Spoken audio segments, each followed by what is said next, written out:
2 Samuel pasalnya yang ketiga. Anak-anak lelaki Daud.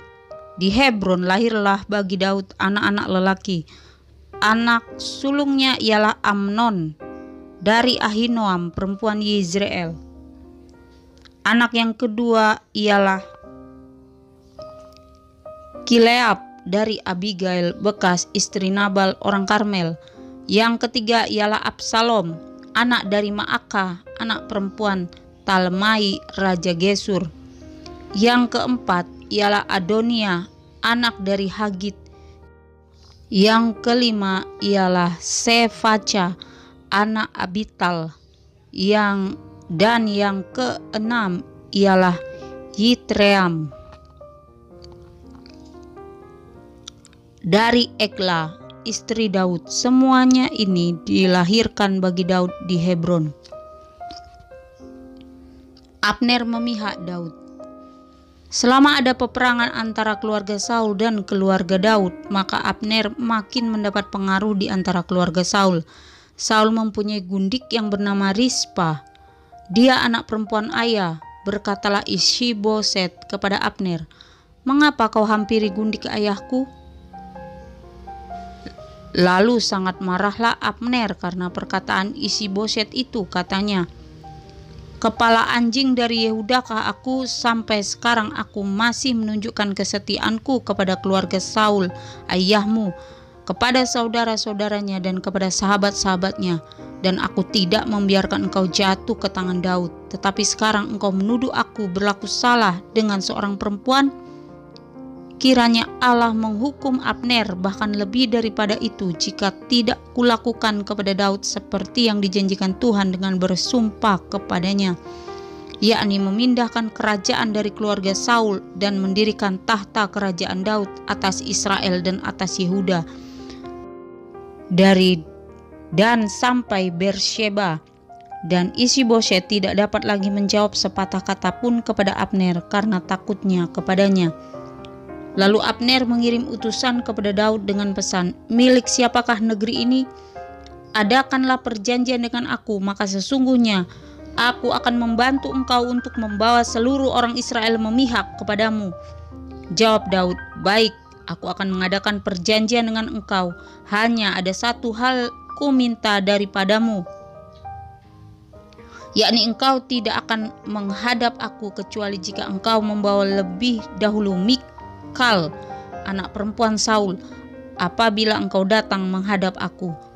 Daud mengirim utusan juga kepada Ishiboset anak Saul dengan pesan, "Berikanlah istriku Mikal yang telah ku peroleh dengan 100 kulit katan orang Filistin." Lalu Ishiboset menyuruh mengambil perempuan itu daripada suaminya, yakni Paltiel bin Lais, dan suaminya berjalan bersama-sama dengan dia sambil mengikuti dia dengan menangis sampai ke Bahurim. Lalu berkatalah Abner kepadanya, "Ayo pulanglah." Maka pulanglah ia. Sementara itu berundinglah Abner dengan para tua-tua orang Israel, katanya, "Telah lama kamu menghendaki Daud menjadi raja atas kamu, maka sekarang bertindaklah, sebab Tuhan sudah berfirman tentang Daud demikian, dengan perantaraan hambaku Daud, aku akan menyelamatkan umatku Israel dari tangan orang Filistin dan dari tangan semua musuhnya." Abner berbicara dengan orang Benyamin. Pula Abner pergi membicarakan dengan Daud di Hebron segala yang sudah dipandang baik oleh orang Israel dan oleh seluruh kaum Benyamin. Ketika Abner datang kepada Daud di Hebron bersama-sama 20 orang, maka Daud mengadakan perjamuan bagi Abner dan orang-orang yang menyertainya. Berkatalah Abner kepada Daud, "Baiklah, aku bersiap untuk pergi mengumpulkan seluruh orang Israel kepada tuanku raja, supaya mereka mengadakan perjanjian dengan tuanku dan tuanku menjadi raja atas segala yang dikehendaki hatimu." Lalu Daud membiarkan Abner pergi dan berjalanlah ia dengan selamat. Abner dibunuh oleh Yoab. Anak buah Daud dan Yoab baru saja pulang setelah mengadakan penggerebekan dan mereka membawa pulang jarahan yang banyak. Tetapi Abner tidak lagi bersama-sama Daud di Hebron, sebab ia telah dilepasnya pergi dengan selamat. Ketika Yoab bersama dengan segenap tentaranya sudah pulang, diberitahukan kepada Yoab demikian: Abner bin Ner telah datang kepada raja dan ia sudah dibiarkannya pergi dengan selamat. Kemudian pergilah Yoab kepada raja, katanya, apakah yang telah kau perbuat? Abner telah datang kepadamu, mengapa engkau membiarkannya begitu saja? Apakah engkau tidak kenal Abner bin Ner itu? Ia datang untuk memperdaya engkau dan untuk mengetahui gerak-gerikmu dan untuk mengetahui segala yang hendak kau lakukan. Sesudah itu keluarlah Yoab meninggalkan Daud dan menyuruh orang menyusul Abner. Lalu mereka membawanya kembali dari perigi Sira tanpa diketahui Daud. Ketika Abner kembali ke Hebron, maka Yoab membawanya sebentar ke samping, ke tengah-tengah pintu gerbang itu, seakan-akan hendak berbicara dengan dia dengan diam-diam. Kemudian ditikamnyalah dia di sana pada perutnya sehingga mati, membalas darah Asael adiknya. Ketika hal itu didengar Daud, kemudian berkatalah ia, aku dan kerajaanku tidak bersalah di hadapan Tuhan sampai selama-lamanya terhadap darah Abner bin Ner itu. Biarlah itu ditanggung oleh Yoab sendiri dan seluruh kaum keluarganya. Biarlah dalam keturunan Yoab tidak putus-putusnya ada orang yang mengeluarkan lelehan, yang sakit kusta, yang bertongkat, yang tewas oleh pedang, atau yang kekurangan makanan. Demikianlah Yoab bin Abisai adiknya membunuh Abner, karena ia telah membunuh Asael adik mereka di Gibeon dalam pertempuran. Dan berkatalah Daud kepada Yoab dan kepada segala rakyat yang bersama-sama dengan dia, koyakkanlah pakaianmu dan lilitkanlah pada tubuhmu kain kabung dan merataplah di depan mayat Abner. Raja Daud sendiri pun berjalan di belakang usungan mayat.